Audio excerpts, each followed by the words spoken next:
नमस्कार, मैं हूं आपके साथ अभिषेक भट्टाचार्य और आप देख रहे हैं हमारा विशेष कार्यक्रम अटेंशन, जहां आज हम चर्चा करेंगे कांग्रेस के लोकसभा प्लान को लेकर। लोकसभा चुनाव को अब कुछ ही महीने रह गए हैं, लिहाजा बीजेपी और कांग्रेस रणनीति बनाने में जुटी है। कांग्रेस ने तय किया है कि वो उन सीटों पर ज्यादा फोकस करेगी जहां उसकी स्थिति मजबूत है। इसमें छिंदवाड़ा सीट सबसे अहम है। हालांकि बीजेपी क्लीन स्वीप का टारगेट लेकर लोकसभा चुनाव में उतरेगी। ऐसे में सवाल यही है कि क्या कांग्रेस अपने किले को बचा पाएगी? आखिर किसकी रणनीति किस पर भारी पड़ेगी? आज चर्चा इन्हीं सवालों के इर्द गिर्द घूमेगा, लेकिन उससे पहले ये रिपोर्ट।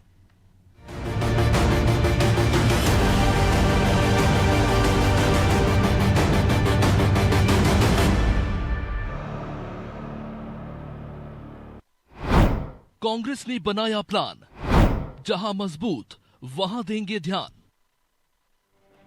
इसे वक्त का तकाजा कहें या फिर मजबूरी में बनाई गई रणनीति, क्योंकि एक तरफ बीजेपी कांग्रेस के मजबूत गढ़ छिंदवाड़ा को भेदने में जुटी है, तो कांग्रेस की दिल्ली में हुई बैठक में तय हुआ कि वो उन सीटों पर फोकस करेगी जहां उसकी स्थिति मजबूत है। इसमें मुरैना, भिंड और छिंदवाड़ा समेत कई सीटें हैं। यानी बीजेपी के गढ़ों में सेंध लगाने की बजाय कांग्रेस का फोकस अपने किले को बचाने पर रहेगा, या यूं कहें कि वो अपनी स्थिति को जैसी है वैसी ही बरकरार रखने के लिए दम लगाएगी। हालांकि कांग्रेस इन सीटों पर कैसे और कौन से प्लान के साथ उतरेगी, ये भी समझ लीजिए। सभा को लेकर प्रभारियों के संग बैठक संपन्न हुई, जिसका निष्कर्ष यह है कि मध्य प्रदेश में छिंदवाड़ा तो हमारे खाते में है ही, लेकिन मध्य प्रदेश में अन्य लोकसभा कैसे अर्जित की जाए, 51% का वोट कैसे हासिल किया जाए। मध्य प्रदेश में आज जो वर्तमान में जिस तरीके से मशीनी जनादेश के बल पर भारतीय जनता पार्टी ने जनमत को लूटा है, इस विषय पर भी विचार हुआ है। इधर बीजेपी ने तय किया है कि इस बार वो 28 नहीं बल्कि 29 की 29 लोकसभा सीटों को जीतने उतरेगी। इसलिए युद्ध स्तर पर बीजेपी में तैयारी चल रही है। छिंदवाड़ा को जीतने के लिए उसने कोई अलग रणनीति भी तैयार जरूर की होगी। हालांकि कांग्रेस की रणनीति पर वो तंज कस रही है और उसका दावा है कि कांग्रेस का प्लान कामयाब नहीं होगा। हम 29 की 29 सीट जीतेंगे और लगभग 75% का मत प्रतिशत हमको मिलेगा, क्योंकि 2019 के लोकसभा चुनाव में भारतीय जनता पार्टी अगर विधानसभा के स्तर पर देखा जाए तो 211 से अधिक सीटों पर विजय प्राप्त हुई थी और 28 लोकसभा सीटों में भारतीय जनता पार्टी को जनता ने छप्पर फाड़ के आशीर्वाद दिया था और लगभग 60% का मत प्रतिशत भारतीय जनता पार्टी को प्राप्त हुआ था। तो इस बार हम छिंदवाड़ा भी जीतेंगे और मध्य प्रदेश की 28 और लोकसभा सीटें वो सभी विजित करेंगे। बेशक मध्य प्रदेश विधानसभा में मिली प्रचंड जीत के बाद बीजेपी का जोश हाई है, तो कांग्रेस अब इस रणनीति पर आगे बढ़ती दिख रही है कि लोकसभा में बेहतर प्रदर्शन कर अपने गढ़ को बचा लिया जाए और जिन सीटों पर पिछली बार कम मार्जिन से उसे हार मिली वो सीटें जीत ली जाए। इसलिए उसने अब उन्हीं सीटों पर फोकस करना भी शुरू कर दिया है। हालांकि किसकी रणनीति किस पर भारी पड़ेगी, इसके लिए चुनावी नतीजों का इंतजार करना होगा। ब्यूरो रिपोर्ट, अनादि टीवी।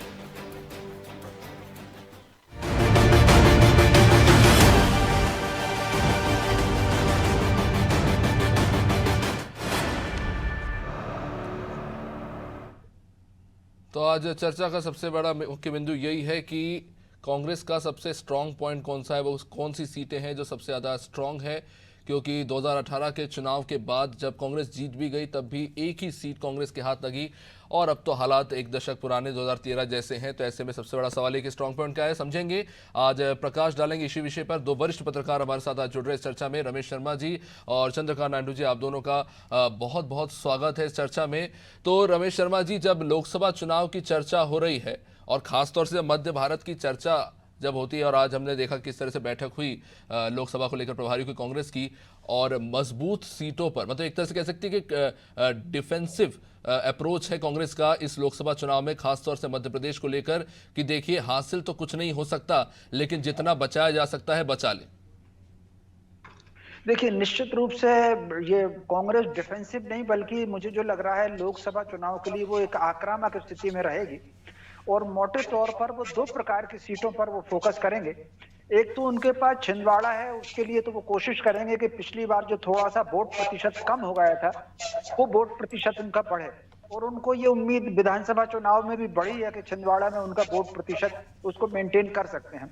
दूसरी जो 3-4 और सीटों पर वो फोकस करने वाले हैं कि कहीं से भाजपा से वो छीन लें, जिसमें मुरैना, भिंड हो सकती है, मंडला हो सकती है, झाबुआ सीट हो सकती है। ये कुछ सीटें ऐसी हैं जहां पर कांग्रेस ज्यादा फोकस अपेक्षाकृत करेगी। उसका एक कारण है कि कांग्रेस के पास खोने के लिए तो कुछ बहुत ज्यादा कुछ है नहीं। उसको अगर मान लीजिए उसने एक सीट ही एक्स्ट्रा जीत ली तो स्वाभाविक रूप से वो उसकी एक उपलब्धि मानी जाएगी। तो मोटे तौर पर वो इसके अलावा वो दो प्रकार की, एक तो जिन सीटों को वो छीन सकते हैं भाजपा से उन पर काम करेंगे, और बाकी सीटों पर अपना वोट प्रतिशत कैसे बढ़ा सकते हैं। क्योंकि अगर आपने 2023 का अभी ये जो विधानसभा चुनाव देखा होगा, इसमें कांग्रेस का वोट बिल्कुल मामूली सा कम हुआ है, आधा प्रतिशत से भी कम हुआ है। और उसमें अगर देखें तो कितनी सीटों पर, 12-14 सीटों पर जो कांग्रेस के विद्रोही हैं उनको मिला है, उसको अगर निकाल लें तो मुश्किल से 4.5% उसका वोट कम हुआ है। तो कांग्रेस की बराबर कोशिश होगी, अगर 2023 के विधानसभा चुनाव में वो 2% भी वोट बढ़ा लेती है तो मान करके चलिए कि वो कम से कम 3 सीट जीत लेगी। तो कांग्रेस इसी रणनीति पर काम करती हुई दिख रही है। जी निश्चित रूप से रमेश जी, वोट प्रतिशत ऐसी चीज है कि कहा जाता है कि इसका प्रॉपर सीटवार मैनेजमेंट हो तो इसका फायदा मिल सकता है। लेकिन क्या हम इस बात को दरकिनार कर सकते हैं कि जब 2018 में कांग्रेस को 114 सीटें मिली, उसके बाद उन्होंने विधानसभा में सरकार बनाई और 2019 में भी 58% वोट जो है वो बीजेपी के पास गए। 6 महीने के अंदर ऐसा क्या अंतर था कि इतना बड़ा मत प्रतिशत जो है वो बीजेपी के पास गया? और सिर्फ 2019 की भी नहीं, अगर हम 2014 की भी बात करें तो कोई खास अंतर नहीं था। 2014 में जब चुनाव हुए तो मध्य प्रदेश में अगर बात करें कांग्रेस का जो वोट प्रतिशत था वो 54% के आसपास था और सिर्फ 2 सीटें उनके पास थी। उनमें से एक आज भी कांग्रेस के पास है, वो छिंदवाड़ा, और दूसरी गुना है। तो गुना भी चले गई, सिंधिया भी चले गए, और आज ये स्थिति है कि कहा तो जा रहा है कि there is a strong point which we look for, but where is that strong point is the very question. देखिए, मोटे तौर पर एक बात समझ लीजिए, 2014 का चुनाव सब देख लीजिए या 2018 का चुनाव, 2013 का या 2018 का जो चुनाव विधानसभा के चुनाव हुए हैं, उसमें भारतीय जनता पार्टी की रणनीति बहुत अलग थी। उस समय प्रदेश के स्तर पर प्रदेश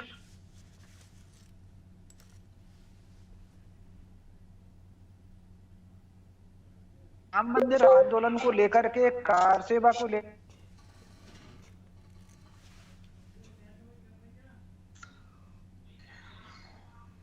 नरेंद्र मोदी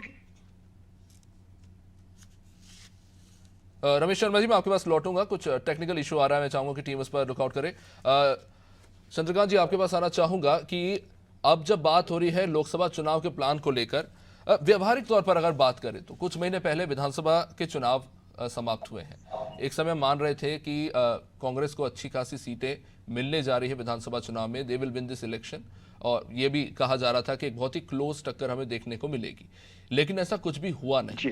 तो अब जब बैठक हो रही है, अब प्रबंधक बुलाए जा रहे हैं, एक बार फिर से टीम खड़ी करने की कोशिश हो रही है, युवाओं को जिम्मेदारी सौंपी गई है, एक उम्मीद की किरण जाहिर तौर पर है कि एक नया नेतृत्व दिया गया है। कहीं ना कहीं अब वरिष्ठों को कहा जा रहा है कि भैया आप मार्गदर्शन कीजिए, लेकिन नेतृत्व अब युवाओं को करने दीजिए। क्या आपको लगता है कि इसका प्रभाव आने वाले लोकसभा चुनाव में मध्य प्रदेश के परिप्रेक्ष्य में देखने को मिल सकता है?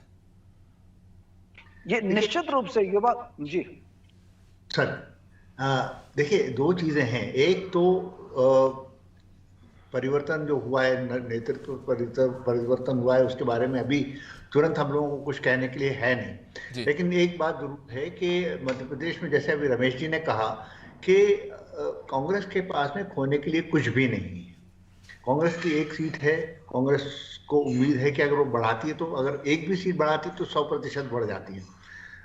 दिक्कत इस चीज को लेके है कि कांग्रेस के पास में जो बनाया प्लान था, जो भी था, वो कहीं भी कामयाब नहीं हो पाया असेंबली इलेक्शंस में।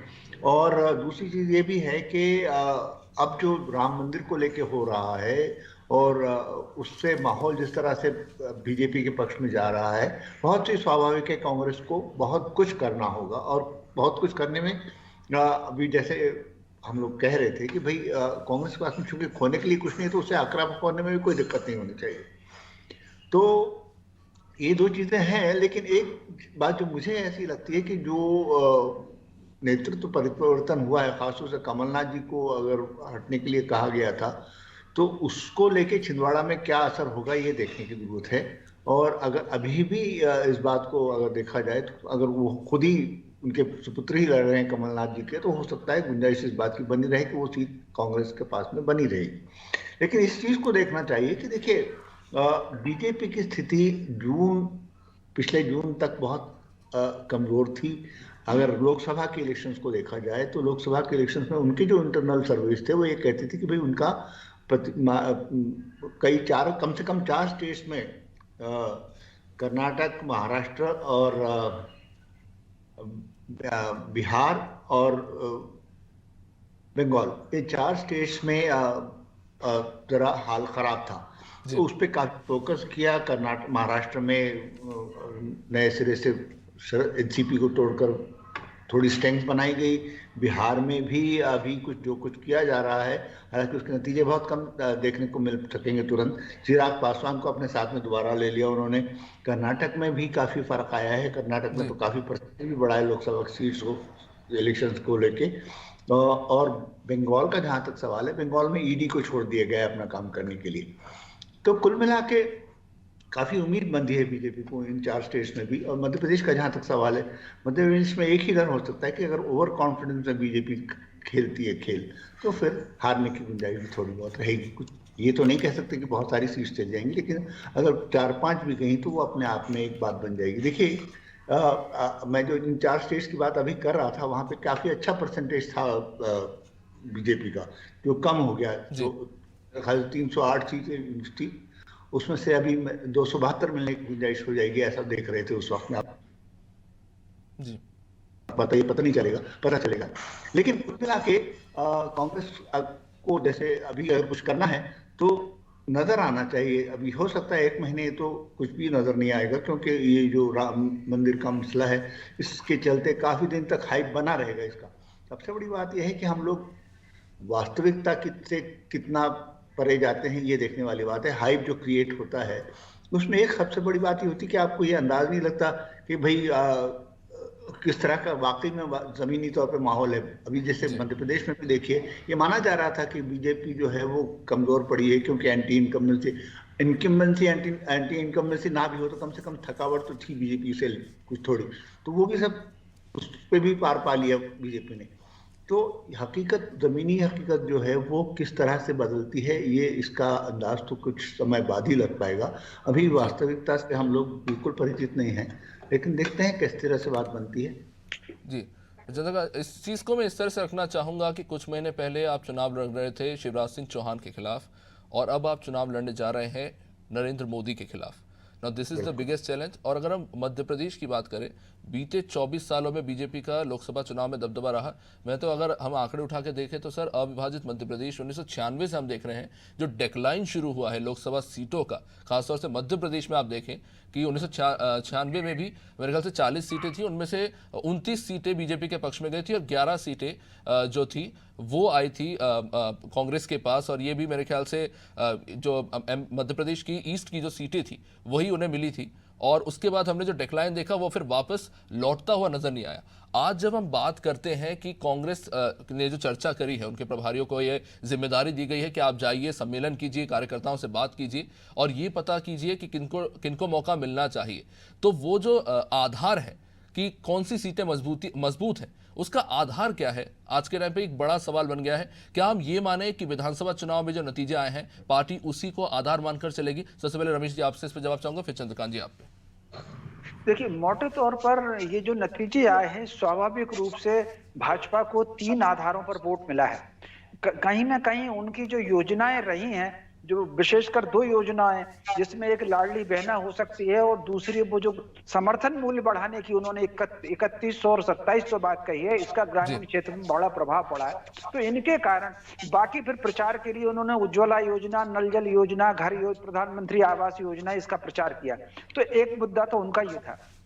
दूसरा जो उनका बड़ा मुद्दा था, मोदी जी का जो चेहरा उन्होंने किया और राम मंदिर की बहुत खुलकर के चर्चा हुई, तो सांस्कृतिक जो मूल्य हैं उनकी जो चर्चा हुई है, तो उसके कारण भाजपा को एकदम मिला। लेकिन इसमें एक बड़ी बारीक बात यह है कि भाजपा का जो 7% वोट बढ़ा है, वो 7% वोट थर्ड फोर्स का बढ़ा है, जिसमें आम आदमी पार्टी हो सकती है, समाजवादी पार्टी हो सकती है, बहुजन समाज पार्टी हो सकती है, निर्दलीय हो सकते हैं। उस फोर्स का वोट बढ़ा है। कांग्रेस का वोट तोड़ने में भाजपा कामयाब नहीं रही है, इतने सारे होने के बावजूद भी। तो मैं समझता हूं और फिर जो मोदी जी का चेहरा और राम मंदिर का चेहरा वो विधानसभा में उपयोग हो चुका है।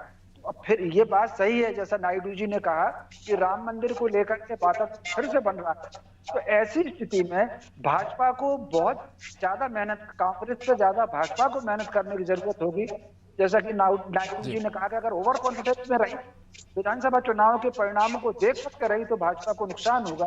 लेकिन ये मुद्दे रहेंगे वहां पर, कांग्रेस भी इन्हीं मुद्दों पर फोकस करेगी, महंगाई का, बेरोजगारी का मुद्दा फोकस करेगी, और राम मंदिर के मुद्दे पर वो सेंध लगाएगी। जिस तरीके से उसने पूज्य शंकराचार्य भगवान का मुद्दा बनाया है, महूत का मुद्दा बनाया है, मंदिर के अपूर्ण का मुद्दा बनाया है, और बहुत संभव है कि 22 तारीख के बाद फरवरी मार्च में कांग्रेस, भले ही चाहे कांग्रेस के हाईकमान ने ना जाने को कहा हो, इंडिविजुअल स्तर पर कांग्रेस के नेता अपने समर्थकों की अगर अयोध्या यात्रा करा ले तो आश्चर्य नहीं होना चाहिए। तो कांग्रेस उसमें सेंध लगाने की कोशिश करेगी और बेरोजगारी और महंगाई के मुद्दे को उठाने की कोशिश करेगी। इस बार का चुनाव बहुत तीखा, पैना और तेज धारदार का, बिल्कुल विधानसभा की भांति। जी जी चंद्रकांत जी, इसमें रमेश जी ने जो कहा उसमें एक और पॉइंट जोड़ूंगा। जैसे कि उन्होंने कहा कि ये जो चुनाव है इसमें कांग्रेस का वोट ज्यादा नहीं गया, लेकिन बाकी जो तीसरे दल थे, चाहे वो बसपा हो, सपा हो, उनका वोट जो है वो बीजेपी के साथ जुड़ गया। अगर हम इसको अब इस तरह से देखें कि जो इंडिया गठबंधन, जो अलायंस जिसकी सबसे ज्यादा चर्चा हो रही है, वो मध्य प्रदेश में सक्रिय होती है। अभी सीटों के बंटवारे को लेकर तो खैर खींचतान हम देख ही रहे हैं, लेकिन अगर सब कुछ सही बैठ पाता है तो क्या ये एक कड़ा मुकाबला, कड़ी टक्कर बीजेपी को दे पाएंगे अगर सारे जो कांग्रेस, सपा और बसपा के कोर वोटर्स एक हो जाते हैं सीटवार? देखिए, इसमें एक चीज है कि जहां तक एसपी और आम आदमी पार्टी और बीएसपी का सवाल है, अगर आप लोग असेंबली इलेक्शंस को देखें तो बीजेपी ने, बीएसपी ने और एसपी ने और आम आदमी पार्टी ने करीब करीब 70-80 से ज्यादा सीटें लड़ ली थी, और दोनों तीनों का मिला के 1% भी नहीं बन पाया था जी। और खास बात ये भी थी कि इंडिया अलायंस को लेकर जिस तरह की बातचीत चल रही थी, उसमें अगर समाजवादी पार्टी का ये रुख था जो मध्य प्रदेश में देखने को मिला, तो वो उत्तर प्रदेश में भी फर्क डालेगा। इसको महसूस करती है आम आदमी पार्टी भी महसूस करती है, समाजवादी पार्टी भी महसूस करती है, बीएसपी भी महसूस करती है। अब सवाल ये है कि जहां तक राम मंदिर के मुद्दे का सवाल है, 1-2 महीने बाद, 3 महीने बाद जब मंदिर बन चुका होगा, सब कुछ हो चुका होगा, क्या ये मुद्दा उतना ही गर्म रहेगा, ये देखने वाली बात रहेगी। ये बात कही जा रही है कि 25 तारीख के बाद में पूरा नए सिरे से उस पे हाइप को क्रिएट किया जाएगा और बढ़ाया जाएगा। लेकिन ये है कि एक स्टेज आएगी जिसमें इससे भी लोग बाग थक सकते हैं, और हकीकत जो वाकई में जो व्यवहारिक मुद्दे हैं, जो जमीनी मुद्दे हैं, उन पे आ जाएगी बात। और कांग्रेस को किस तरह से उसको मैनेज करते बनता है, उसका प्रबंधन कैसे वो कर पाती है, ये देखने वाली बात रहेगी। तो एक बात जरूर है कि कांग्रेस को ये भी उतनी ही मेहनत करनी पड़ेगी, बल्कि ज्यादा मेहनत करनी पड़ेगी, क्योंकि बीजेपी के पास में एक एडवांटेज रहेगा, और वो उसको किस तरह से सहेज कर रखती है वो देखने वाली बात है, और कांग्रेस किस तरह से उसमें सेंध लगाती है ये भी देखने वाली बात रहेगी। तो कुल मिला के अभी की स्थिति में तो 1 महीना, और दूसरी बात ये भी है कि खासतौर से कांग्रेस ने अभी जो किया है वो पॉलिटिकली कितना सही था ये नहीं कहा जा सकता। उन्होंने जाने से इनकार कर दिया वहां पे। उसके बदले में अगर ये कहते कि नहीं भाई, हम तो वैसे भी जाने वाले हैं, राहुल गांधी की यात्रा निकलने वाली है, तो उसमें हम लोग चले ही जाने वाले हैं, मंदिर दर्शन करके ही शुरू करेंगे जो भी करना है, तो शायद वो बात इतनी खराब नहीं लगती जितनी अब लग रही है, जिसमें उन्होंने साफ तौर से मना कर दिया कि हमारे लीडर्स नहीं जा सकते, हमारे कार्यकर्ता चाहें तो जा सकते हैं। जी, निश्चित रूप से ये फैक्टर्स जो है अफेक्ट करेंगे। लेकिन चंद्रकांत जी, जो बात आपने कही कि विधानसभा चुनाव में जो तीसरे दल थे वो बिल्कुल अप्रासंगिक हो गए, लेकिन ये भी तो एक दिलचस्प बात है कि मध्य प्रदेश में इस तरह के नतीजे अब से पहले तक कभी देखने को नहीं मिले कि कोई भी तीसरा दल का एक सीट भी ना जीता हो, एक जो आदिवासी सीट जीते उसके अलावा। तो क्या लगता है कि इसका एक अलग प्रभाव आने वाला, इसके लिए आप मानते हैं कि जेंडर पॉलिटिक्स की जो राजनीति है वो जब से सक्रिय हुई है उसके कारण ये हुआ है, और क्या अब लोकसभा चुनाव में भी इसे भुनाने की कोशिश होगी? क्योंकि वेलफेयर स्कीम की एक तरह से कह सकते हैं कि अब लड़ाई छिड़ गई है राजनीतिक दलों में। हमने कर्नाटक में देखा, कांग्रेस ने वही फॉर्मूला मध्य प्रदेश में आजमाने की कोशिश की, लेकिन बीजेपी ने वहां पर जेंडर पॉलिटिक्स, जो लाडली बहना योजना वो लेके आए, उसका सबसे खतरनाक प्रभाव यही रहा कि बाकी सारे दल गायब हो गए और सिर्फ 2 ही दल बचे, और उसमें भी कांग्रेस 1 दशक पीछे पहुंच गई। तो आप कह सकते हैं कि जेंडर पॉलिटिक्स जो है आज के टाइम पर सबसे रेलिवेंट पॉलिटिक्स हो गई है, और ये बहुत घातक साबित हो सकती है किसी भी विरोधी दल के लिए। नहीं, देखिए, जेंडर पॉलिटिक्स कांग्रेस भी कर सकती है, ऐसी बात नहीं कि उसके पास में करने के लिए कुछ है नहीं। दूसरी बात ये भी है कि अगर पिछले असेंबली इलेक्शन के मुकाबले इस इलेक्शन को देखें तो एक खास बात ये भी थी कि पिछली बार जो समाजवादी पार्टी की स्थिति थी उसमें एक सीट जीती थी, वो भी और दूसरी 4 सीटों पे जिसमें वो लड़ी उसमें जमानत जब्त हो गई थी। और दूसरी बात यह है बीएसपी का भी 2% से ज्यादा वोट नहीं हो पाया था। तो और इस बार तो बीएसपी की स्थिति यह है कि यूपी में ही उसका वोट परसेंटेज बहुत ड्रॉप हो गया है, जो सबसे धक्का देने वाली बात है। तो उसका फोकस मध्य प्रदेश में कितना रहेगा ये भी देखने वाली बात रहेगी। एक चीज मुझे जो लगती है, जैसे आपने कहा कि भाई अगर कांग्रेस और बीजेपी की लड़ाई है, तो ये तो हमेशा से ही करीब करीब रहा है कि पिछले 10-15 सालों से ज्यादा हो गया, बल्कि उससे काफी ज्यादा वक्त हो गया, जिसमें मध्य प्रदेश एक बाइपोलर स्टेट बन गया है। कांग्रेस और बीजेपी के अलावा जो भी आते हैं वो फ्रिंज पे रहते हैं, वो हाशिए पे ही आमतौर पर रहते हैं, बहुत ज्यादा कुछ हासिल नहीं होता उन्हें। ये है कि इस बार वोट खराब करने वाली बात जो थी वो जरूर देखने को मिली और उसको भी देखना चाहिए। दूसरी चीज एक और है, मुझे लगता है कि ग्वालियर चंबल क्षेत्र में अब सिंधिया का कितना प्रभाव रह जाएगा ये देखने की जरूरत होगी। तो उस इलाके में भी कांग्रेस के पास में करने के लिए बहुत कुछ है जी। तो मैं तो समझता हूँ कि जैसे रमेश जी ने कहा, टक्कर अच्छी खासी होगी और कांटे की रह सकती है। मुझे भी लगता है कि ये हर चुनाव जो है वो अपने अपने वक्त के हिसाब से अलग से देखा जाना चाहिए। ठीक है, समय ज़्यादा नहीं है रमेश जी, मैं इस पर जल्दी से जवाब चाहूँगा कि बात हो रही है कि किनको टिकट दिया जा सकता है, किनको जिम्मेदारी सौंपी जा सकती है इस लोकसभा चुनाव में।